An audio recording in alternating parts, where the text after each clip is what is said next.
Hello everybody, welcome back to our channel. My name is Lay. I'm a mother of two and we are a family of four on a financial journey of becoming completely debt-free, where we take you guys through our journey of paying off over $29,000 of debt and taking you guys step by step and payment by payment along the way. If you're new to this channel, thank you so much for clicking on this video, and I really hope you enjoy this content and decide to stay.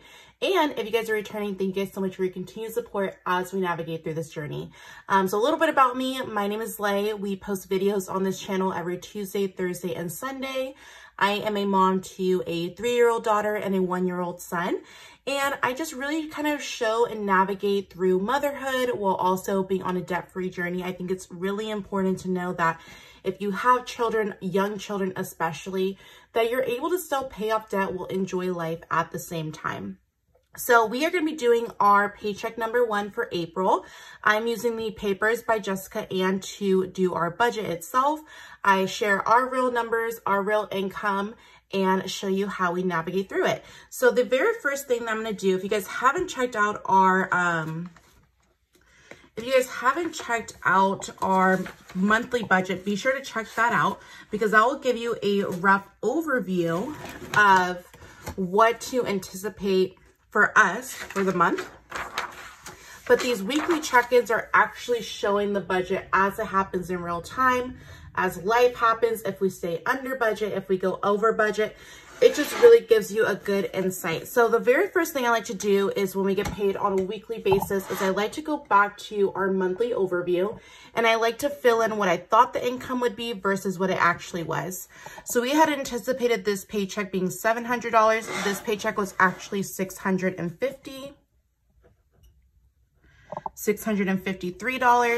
I like to do this because I like to go back at the end of the month and see, okay, how can I make sure my budget is a little bit more accurate every single time? And the best way for me to do that is look back in time to see what we had previously budgeted for and what the actual is. That way we're actually able to see, okay, I think I'm bringing home this much. Am I actually bringing home this much? So as you can see, we're actually under budget by $47. So in our weekly budget, we're gonna have to go through and adjust the numbers by $47. Okay. I do also like this one particular expense tracker for in our monthly view to be just for bills only. So I can see how much I budgeted for bills versus the actual amounts. Our bills, they don't really tend to fluctuate because everything's on auto pay, and I'm really good with staying on top of subscriptions and just making sure what they say my bill is my actual bill. So I know when I was sharing my March's budgets, you guys really wanted to see the date ranges. So as you guys know, my husband and I, we both get paid on a bi-weekly schedule, but we get paid on opposite weeks. So we technically receive an income every week. However, it's not the same because our paychecks are different dates. So one of us, we get paid every other Wednesday, and the other one, we get paid every other Friday. So between the two pay schedules, one's only a 5-day difference, and the other one is a 9-10 day difference. So it's really important that we know, using our paycheck calendar, what we can anticipate happening, what we can expect happening, to plan for it accordingly. So what I like to do is before I even go in and the weeks happen, I like to already have written out what needs to be taken care of with that paycheck. That way I can be well prepared in knowing this amount needs to be transferred no matter what. So for this pay period, we are taking care of our cell phone bill. We have our personal loan that we're taking care of and a credit card minimum payment. So that totals $291. Again, I don't do the leftover until I know the actual amount. So we got paid $653 minus $291 brings us $362. The next thing that I like to do is that we are a cash envelope user family. So we pull out cash, physical cash, for all of our variable expenses. This helps us make sure that we're being intentional, making sure that what we say is important, our budget matches that and aligns with it. So I have some physical cash. Now this may not equal this exactly because I had some left over in my wallet. And you guys, it's T-ball season, and so we actually have to go get the kids more mitts. If you guys, yeah, it's, so some of this whatever I have that's over this, if I do have anything over this, we'll put back into the season. Okay, so let's go ahead and get this going. How is your guys' April so far? The first week of April, we're wrapping it up. I feel good. I feel like it's been really stormy here in Oregon lately, but I'm kind of liking it because it's giving us a little bit of spring, but it's not quite there. We'll get a day or two of like beautiful sun, and then it will just go back to rain. So we have 20, 40, 60, 81, 20, 40, 60, 82, 20, 40, 60, 83, 20. So we have 320s, 320 and 20s, excuse me. We have 110, so 330. Okay. That makes sense because I went grocery shopping. And then we have 1, 2, 3, 4, 5, 6, 7, 8, 9, 10, 11. So we have $341. I was wondering why my numbers were off, but then I forgot the second we got paid, I had to go to Safeway to pick up some groceries. I had to get snacks for the game, and then I had to get some milk and just some other miscellaneous things. So I spent a total of $53. I did end up picking up donuts, which really hindsight wasn't needed, no. And that was $10 of the budget for a dozen, but it's okay. You live and you learn through your budget, and nobody's perfect. We just review and we revise, and we make sure that moving forward, we do what's best for our families. Okay, so now that we know that that's the budget, what we're gonna do is our family's on a bare bones budget for the next 2 weeks. If you're unfamiliar with what a bare bones budget is essentially you're only budgeting for your necessities. So you're not gonna be budgeting for your eating out, you're not gonna be budgeting for your family fun, you're not gonna be budgeting for any of those things, only necessity. And I know you're thinking, Leigh, well, why is that? Well, because for us, our mortgage is our biggest expense, and our mortgage is technically it's ahead. So we pay our mortgage on the 15th. I know people are like, why are you paying so late? It's because we're actually a payment. Is it a payment or half a payment? I'll have to check ahead of it. And so that's how we're able to kind of have that breathing room, since a lot of our bills fall in the beginning of the month. So because our mortgage is our biggest expense, we like to have our first 2 weeks very bare bones, and the last 2 weeks of the month, that's when you'll see us doing our sinking funds, our savings challenges. So if it looks a little interesting or different when we're doing our budget with me, that is why. That's just something that works with us. We personally like having that really strong structure in the beginning of the month, because it can kind of really help us throughout the month as our mindset's already in that zone of, do we need it? Is this a need versus a want? Really thinking through it. And now that we're being solely cash, we're really going to have to think about it, because you're actually going to see the money move. And you're going to have to actually think about, is that truly what I want to do? Okay, so now that we have that, let me go ahead and show you guys the wallet. If you guys did not watch our why I'm only using cash in 2023, it's just so we can be more intentional, really, you guys. It's so we can get really focused on our debt-free journey. It's so that we could be intentional. It's so that we can really understand the value of our dollar, and just being really in tune with what we're spending versus what we're saying our goals are. So this is the Louis Vuitton Agenda PM. My sister actually gifted this to me, and she actually had some cash envelopes she previously used. And then I had purchased them from M Designs. So let me go ahead and move this out of the way so I can show you guys. So it just has she actually gifted me this cash breakdown slip. So this is what you'll take to your teller. You just use a white eraser marker. Pretty much all Etsy shops or anybody who sells cash envelopes have these. If you guys have the Budget Mom workshop book, she actually has on the last page of her monthlies, a paper that you can cut this out. It just makes it super simple when you go to the teller row, that everything is organized. You have the exact bill denominations that you need. And then that way your stuffing is just super simplistic. So I'm going to put that guy there. So the first category that we have, first thing I'm going to do is I'm going to go through our categories and think in our head, what are we stuffing? What is our bare bones, and what are our necessities that we need? So we have a groceries category. We have a households category. If you're new to our channel, our household category consists of 4 categories in one.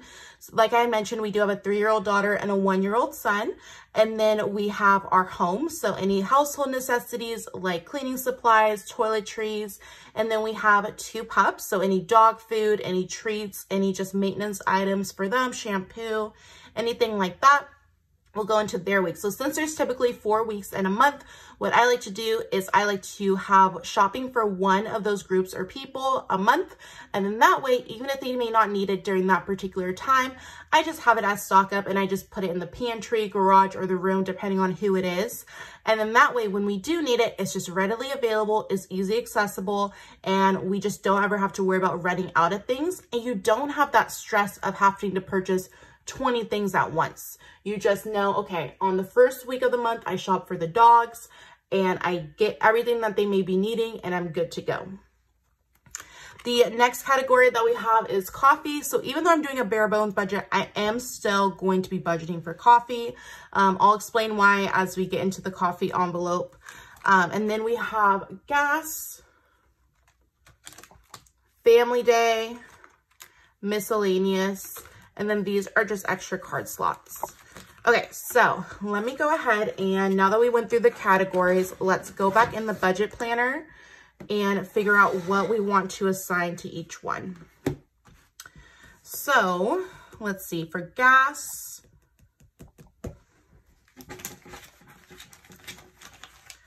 let's do, okay, I need to move this guy off to the side, open this guy up.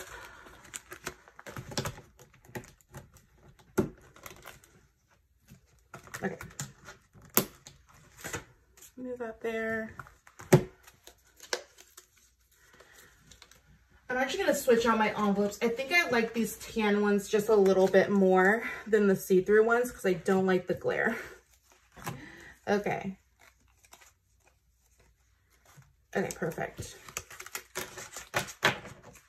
So for gas, I am going to be stuffing, I normally do $75 a week, but I'm going to be doing $100 this time around. I know my husband actually just went and got gas.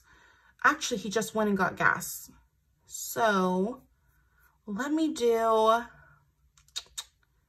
nope, I think 100 is good because I'm going to try to make this budget stretch as long as possible.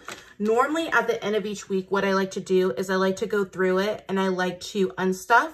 But because we're doing our bare bones for the next 2 weeks, I'm just going to try to overstuff what is in these envelopes. That way I can try to stretch this for about a week and a half, 2 weeks opposed to our normal 1 week. And then next week, I'll just go back into the envelopes and fill in where it's needed. So for gas, I'm gonna be stuffing $100. So 20, 40, 60, 81. Now, because these are A7 envelopes, you do have to fold your bills in half. I know when I was talking about in my last video, it can kind of make the planner bulky. So that's why I took out all the envelopes because I'm only going to stuff what I need. And then I'm going to put that in the wallet. So I'm just going to put this one up here. Eating out, I'm going to go ahead and set aside. So let me go ahead and write our gas category got $100.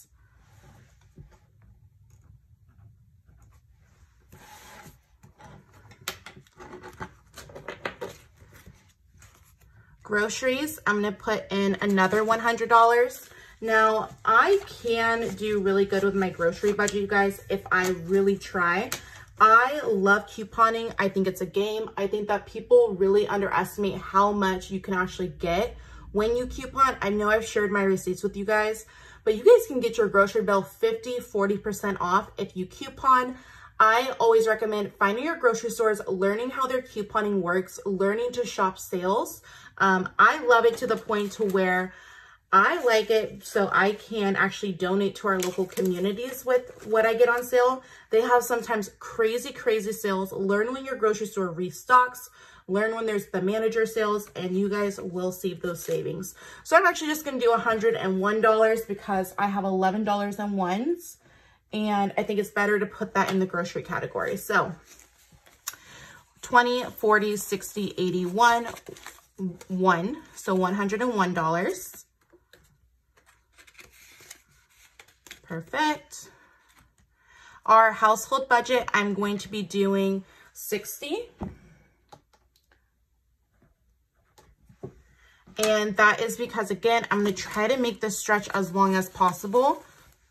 So instead of doing rollover, I know that if I shop coupons, I'm going to be able to make 50 for 2 weeks, be 60 for 2 weeks. I mean, sorry, 50 for 1 week, be 60 for 2 weeks, because I just need, the next 2 weeks are our dogs and household.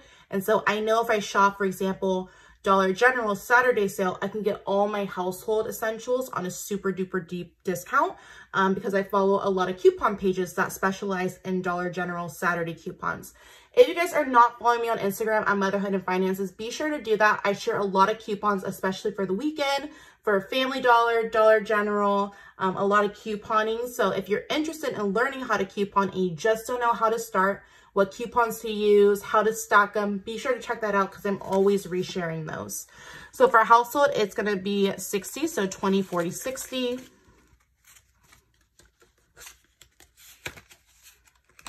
Perfect. Coffee is going to be 10. And that is because, you guys, I underestimated how much it really takes to set up for practice and games. And especially with having a 1 and a 3-year-old, I am really tired. My son has not been sleeping through the night. He's been waking up at like 3 and 4. And he normally stays about an hour. So I'm trying to figure out why that is and how we can make that adjustment. But it's definitely been leaking into our other days. So I need to find a routine to get that down. Now, of course, the coffee budget, the goal is not to use it because I do have stuff to make coffee at home. I just need to be better at learning what is it that I actually like about the coffee and how to make it so I don't feel that urge, that like social bud urge to go get coffee with people. So I'm just going to be stuffing the 10 from here. So 1, 2, 3, 4, 5, 6, 7, 8, 9, 10.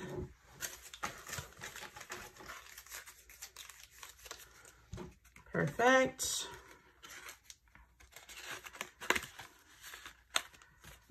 Okay, nothing miscellaneous and nothing's going in family day. However, eating out is going to be getting $30. Again, this is for the next 2 weeks. So I am going into the office. So whenever I like to go in the office, I like to leave this for my family, just in case they want to order something at home, because we are a 1-vehicle family. And so sometimes it can kind of feel restricted when you don't have a vehicle and you have young kids and you want something different. So again, I'm going to try to make this stretch for a week and a half, 2 weeks, but next week we'll just go in and fill in where we need to. So we have $40 left. So what I think I'm going to do is I'm going to add another 20 to gas and to groceries. So instead of gas being 100, it's actually going to be 120. And instead of groceries being 101, it's actually going to be 121.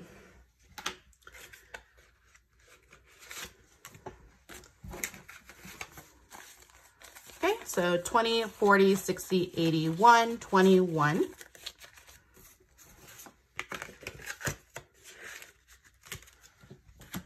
And gas, 20, 40, 60, 81, 120.